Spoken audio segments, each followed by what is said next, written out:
Imagine a time when you were richer, safer, and more comfortable than ever before. Imagine that almost overnight, every certainty in life, and even the hope of a good death, were suddenly gone.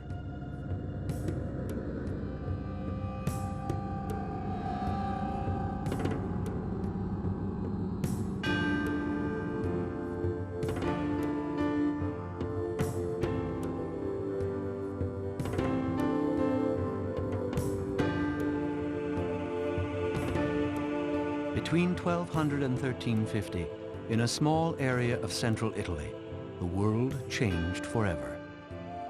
800 years after the collapse of the Roman Empire, Europe's Dark Ages were coming to an end. New ideas and opportunities were taking life in new directions. Cities, commerce, the visual arts, religion, and our understanding of ourselves would never be the same. This was the dawn of the Renaissance, a time of rebirth, the first light of the modern Western world.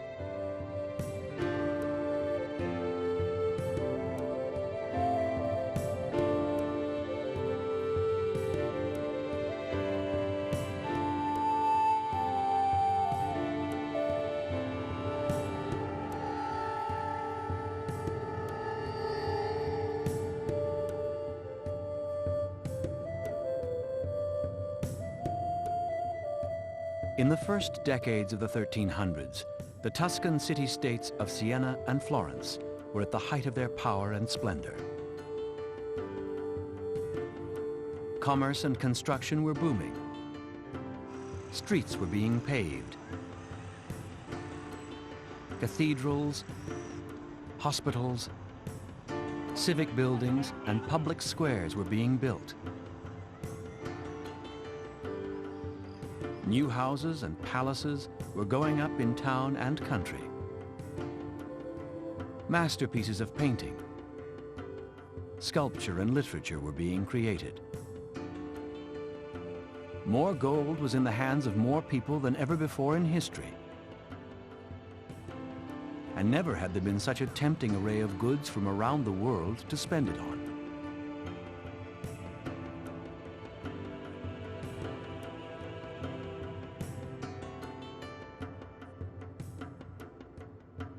Florence and Siena had warred with each other for more than 200 years, but now peace between the cities had been achieved.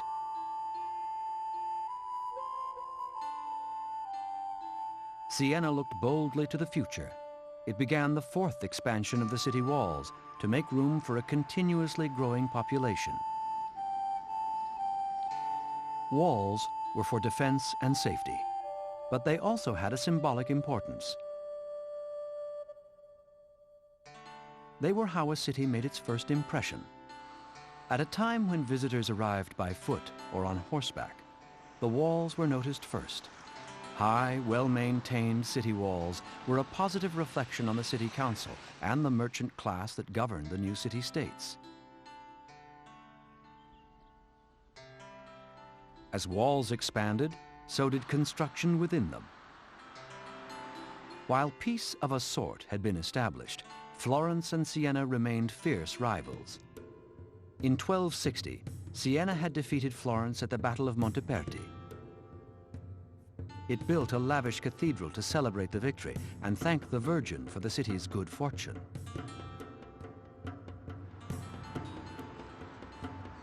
In 1296, Florence began work on its cathedral, setting out to make a bigger, better, grander building than Siena's. Not to be outdone, in 1337, the Sienese began a major expansion of their cathedral to accommodate the city's ever-growing population. There is no more dramatic illustration of the decline in Siena's fortunes than this impressive but forever unfinished addition to the cathedral, the city's most important building. The interior facade was nearly completed. A new side portal was raised and decorated. Then structural problems became apparent. The piers were too narrow to support the huge new building. Work was halted while the Nove, the city council, deliberated on what to do next. While they were deliberating, fortune stopped smiling.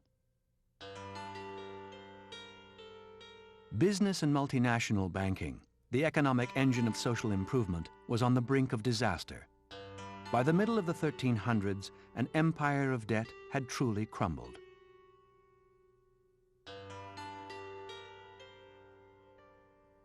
As chastened investors do today when the stock market becomes too risky, the Sienese shifted their wealth to real estate.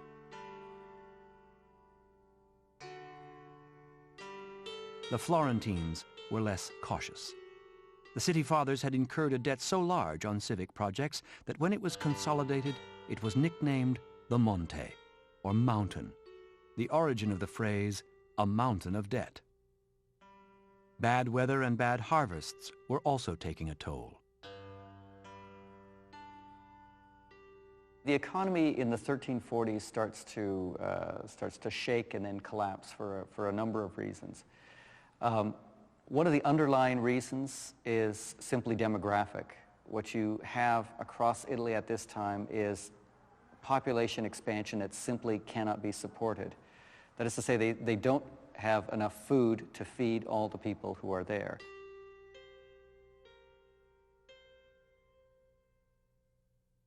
These crises were minor, however, compared to the cataclysm that lay ahead, the Black Death, the bubonic plague.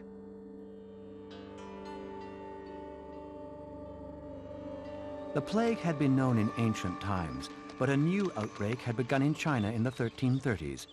It traveled with merchants along the trade routes to Europe.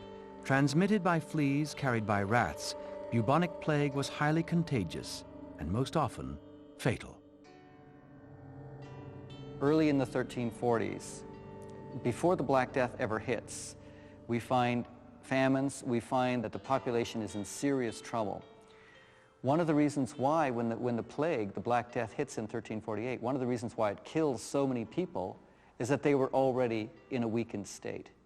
So Italy had reached this point demographically where it was ready for an extraordinary correction, and the Black Death was the thing which simply came in and did that.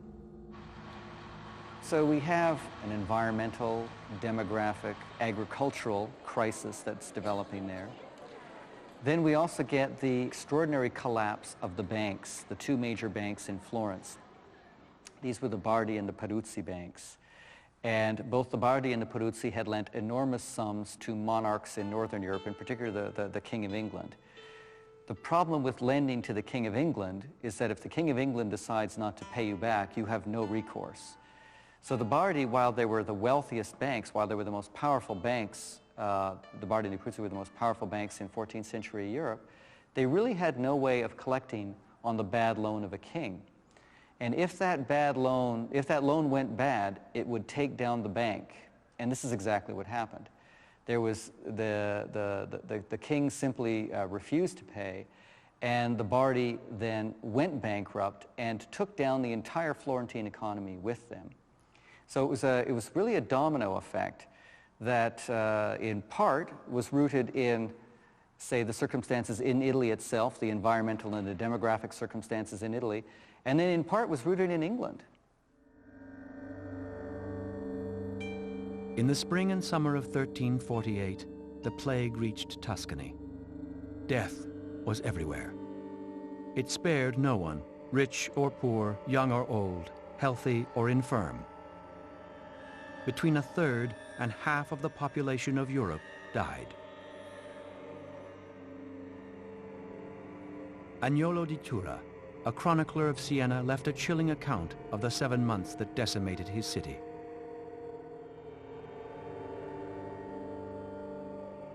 Father, abandoned child. Wife, husband. One brother, another. None were there who for money or friendship would bury the dead. And I, Agnolo di Tura, called the Fat, buried my 5 children with my own hands. And there were those so poorly covered with earth that the dogs dug them up and gnawed their bodies throughout the city. And there was so much horror that I, the writer, cannot think of it, and therefore will tell no more. All believed it was the end of the world. Another who survived to tell of the plague was Giovanni Boccaccio. His father was a merchant banker who was a director of the Bardi Company. Giovanni studied banking in Naples, but having no talent for it, took up a literary career. He returned to Florence in 1341 and wrote the Decameron in about 1350. Still in print close to 700 years after it was written, the Decameron tells the story of a group of wealthy young people who take refuge from the plague in a villa outside Florence. They pass the time by telling 100 stories. In the introduction to the Decameron, Pampinea, a young noblewoman, decides to flee the city. Here we linger for no other purpose, or so it seems to me, than to count the number of corpses being taken to burial, or to hear whether the friars of the church, very few of whom are left, chant the offices at appropriate hours, or to exhibit the quality and quantity of our sorrows by means of the clothes we are wearing. And if we go outside, we shall see the dead and the sick being carried hither and thither, or we shall see people once condemned to exile by the courts for their misdeeds, careering wildly about the streets in defiance of the law, well knowing that those appointed to enforce it are either dead or dying. We shall find ourselves at the mercy of the scum of our city. Moreover, all we ever hear is, so-and-so's dead, and so-and-so's dying. And if there were anyone left to mourn, the whole place would be filled with the sounds of wailing and weeping. What are we doing here? What are we waiting for? The country air is much more refreshing. The necessities of life in such a time as this are more abundant, and, although the farm workers are dying there in the same way as the townspeople here in Florence, the spectacle is less harrowing.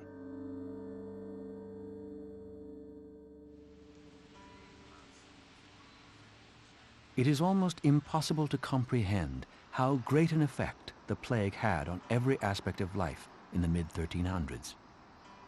The population would never grow to fill Siena's new walls.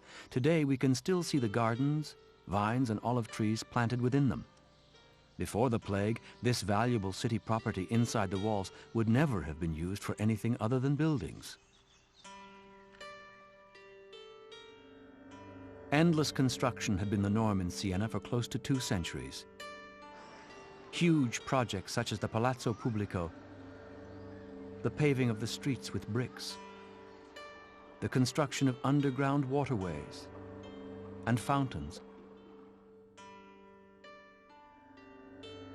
as well as the building of private homes, were constant and ongoing. After the plague, Siena built only one significant structure in the second half of the 1300s. This small tabernacle constructed in front of the Palazzo Pubblico. It was the city's gift of thanks to the Virgin Mary for having driven the plague away. Florence's population would recover somewhat from the catastrophe. In the 1500s, it would reach 60,000, still considerably less than almost 100,000 in the early 1300s. Siena's fate was worse. At the beginning of the 20th century, its population was about half of what it was in 1300. We can get some sense of the massive devastation caused by the plague from looking at how it physically changed cities. More difficult to imagine is how it must have affected the dying and those who survived. For a society in which Christian faith was almost universal, an afterlife was as certain as the daily routine of this world. Where would the plague victims spend it?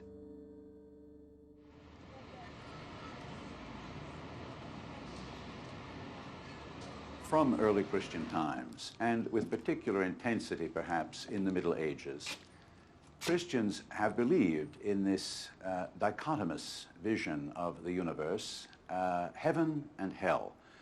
Man, in the time allotted his human life, is between and has to make a choice. There's a 15th century woodcut showing a young reveler met by the devil. And the devil points in 2 directions as he encounters the young man. He points up and he points down, and he says 2 simple words, or here or there, o qua su o qua giù, up or down, you make the choice. And this is really what people believed.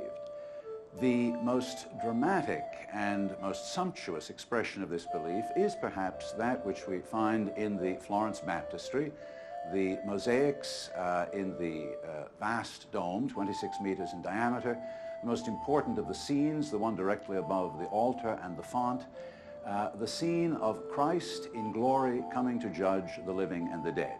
An enormous 8-meter tall Christ whose majesty is simply undeniable. His body still in the shape of the cross on which he died, the marks of the wounds in his hands and feet, but at the same time glorious, vested as a king with the light of heaven shining through his robes, returns to judge the living and the dead, and beneath his feet, in fact, we see the dead who rise from their tombs. And one has to remember that when the mosaic was done, about 1265 or 70, perhaps by an artist called Coppo di Marcovaldo, there was still a cemetery immediately outside the baptistry. People came through the tombs of the cemetery and then inside saw those tombs opening and the dead rising to join Christ. It is a dramatic expression of their intense belief that all of this really happens, that the way we live our life on earth predisposes us for a judgment of glory or, on the other hand, a judgment of condemnation. The people rising beneath Christ's feet rise in different ways. Those on his right side, under his open right hand, rise with alacrity and joy. Those on his left side, beneath a hand that turns them away, arise with obvious reluctance, and just a bit further to the viewer's right, Christ's left, there is in fact one of the more gruesome, but at the same time humorous images of hell of the entire Middle Ages, similar to what we find on French cathedrals, and yet perhaps even a little tongue-in-cheek. They did believe in the devil and in devils, but here the anonymous master of the mosaic may also have been playing with ideas that to them, as to us, had an element of humor.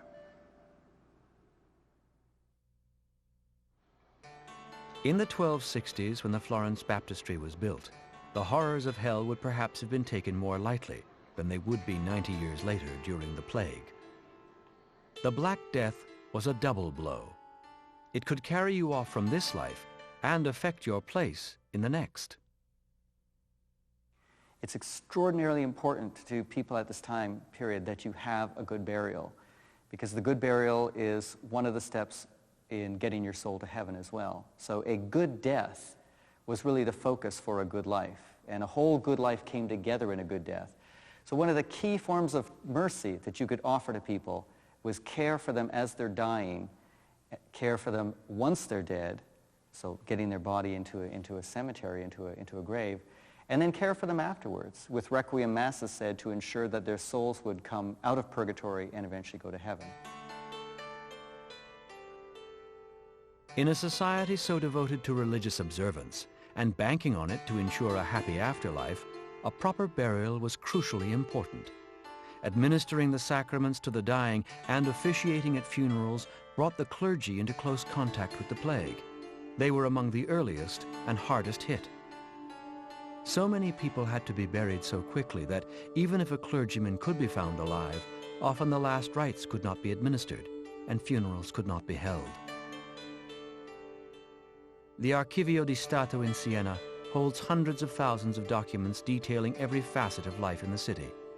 The Bickerna volumes that record transactions, taxes, assessments, and a huge assortment of financial information are noticeably smaller in the plague years. The council that had built and regulated one of the greatest cities in the world took vain attempts to control the plague and regulate funerals. Many decisions were taken in order to stop the plague. For example, funeral rites had to be changed.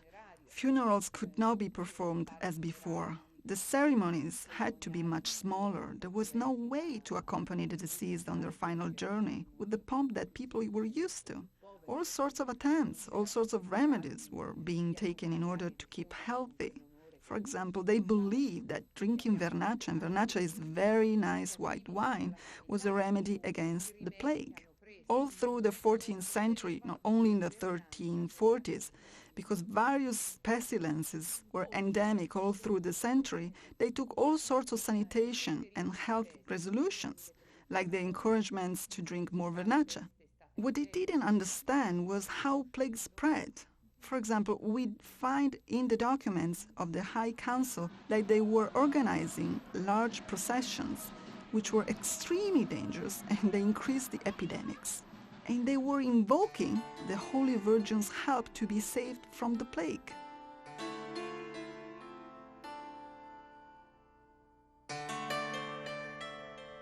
How could the catastrophe of the plague be understood?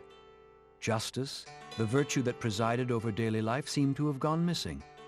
No matter how good, how charitable, how faithful and observant you had been, you could not escape the plague.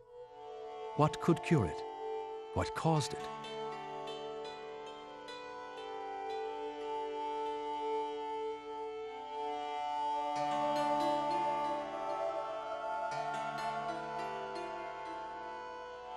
In the search for a cause, suspicion turned to the small Jewish population of Europe.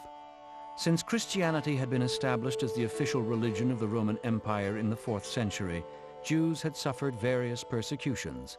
One of the longest-lasting and most damaging legacies of the plague was a more virulent anti-Semitism. Jewish dietary practices encouraged the use of running streams for water instead of public wells. With minimal sanitation in the 14th century, this was a prudent precaution against contamination. However, it led to the rumor that Jews were not using wells because they had poisoned them in order to kill Christians. Confessions extorted from Jews under torture were taken as proof that an international conspiracy to poison Christians had been launched from Toledo in Spain into Switzerland, France, and Italy.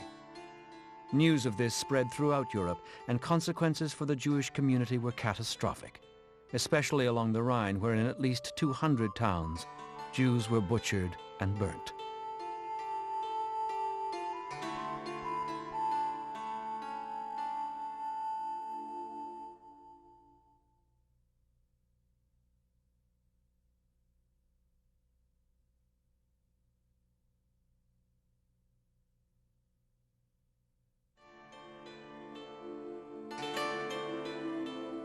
Suspicion and fear replaced the optimism of the previous centuries. Cities that once welcomed travelers and the trade that came with them now feared outsiders. The compassionate Christ, popularized by St. Francis, seemed to have been replaced by a vengeful, angry, Old Testament God.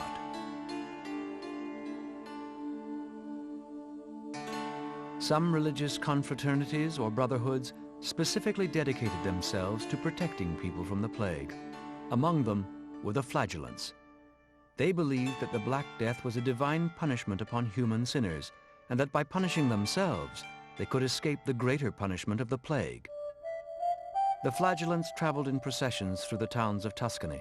In Siena, they were called the Battuti, or beaten. The image of flagellation in the Christian narrative comes from Christ being whipped before he's crucified. The early confraternities took this on as something that they ought to do for themselves, because one of the highest forms of piety you could exercise was actions in imitation of Christ. We don't find in the Middle Ages that people were wanting to crucify themselves the way we find in some forms of popular Catholicism now, but we did find the drive to flagellate. It starts in some of the monasteries, but quickly gets picked up in the confraternities. They see that this is something they can do, that they will do it in imitation of Christ, that they will whip themselves,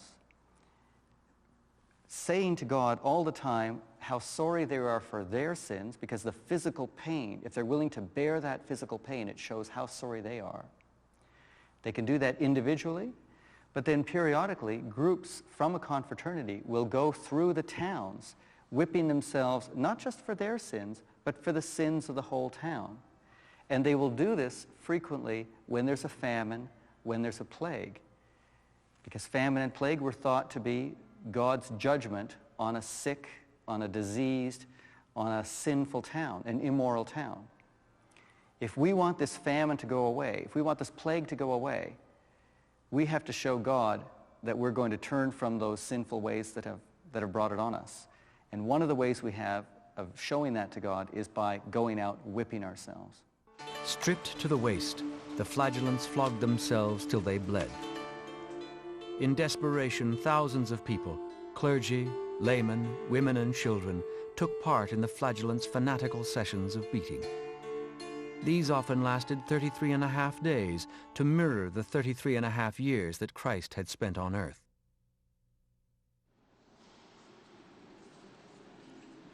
In 1349, the Pope banned the flagellants, but they did not entirely disappear. Towns that may have limited their exposure to the plague by limiting access to strangers or the sick welcomed the flagellants.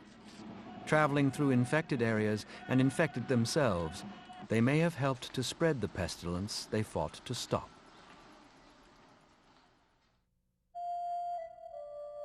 The plague turned social order upside down. Fathers buried children. Anyone at any level in society brave enough to be an official mourner could charge a fortune. Servants and farmers could almost name their price. Boccaccio lamented, "How great a number of splendid palaces, fine houses and noble dwellings, once filled with retainers, with lords and with ladies, were bereft of all who had lived there, down to the tiniest child. How numerous were the famous families, the vast estates, the notable fortunes that were seen to be left without a rightful successor."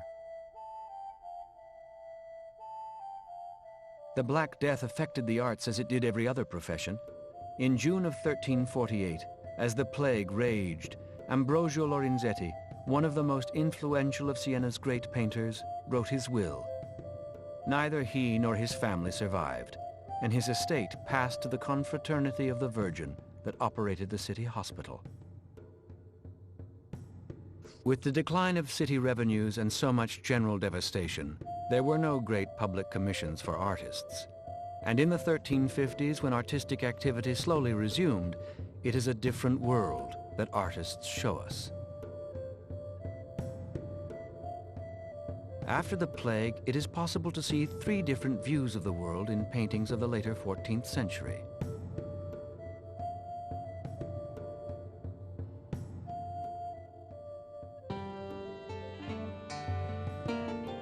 Bartolomeo Bulgarini studied with Simone Martini, one of the greatest Sienese masters, who painted this Annunciation for Siena Cathedral. Painted about 1350, Bulgarini's Assumption of the Virgin is technically accomplished. But unlike his teacher's painting, where we can see Mary's surprise and fear at the arrival of the angel, here we have no hint of what the Virgin is feeling. The bodies are flatter and less realistic than those depicted less than 100 years earlier by artists like Giotto and Lorenzetti. It might be understandable that an artist like Bulgarini, who had survived the plague, would be more interested in a celestial than a physical world. He also includes Doubting Thomas, a character who becomes increasingly popular in painting after the plague, when many must have begun to doubt the existence of God. Thomas needs proof that the Virgin has left her tomb and been taken to heaven. To show him this is true, she drops her belt from paradise. In contrast to the celestial world in the Assumption of the Virgin, there is Taddeo di Bartolo's gruesome image of hell, painted in San Gimignano about the end of the 1300s. With the plague still very much present in recent memory, the artist shows us in detail the specific physical torments waiting in hell for sins of various types: gluttony, usury, avarice, and a host of others. Where Bulgarini downplays the physical body, Di Bartolo is intently focused on human flesh and the pain that can be inflicted on it.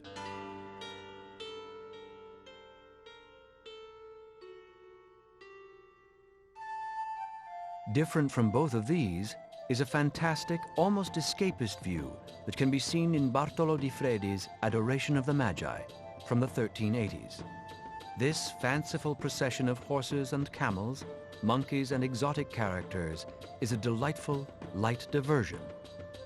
Beautiful and well painted, it is not as rich in symbolism and emotion as works by painters in the decades preceding the plague.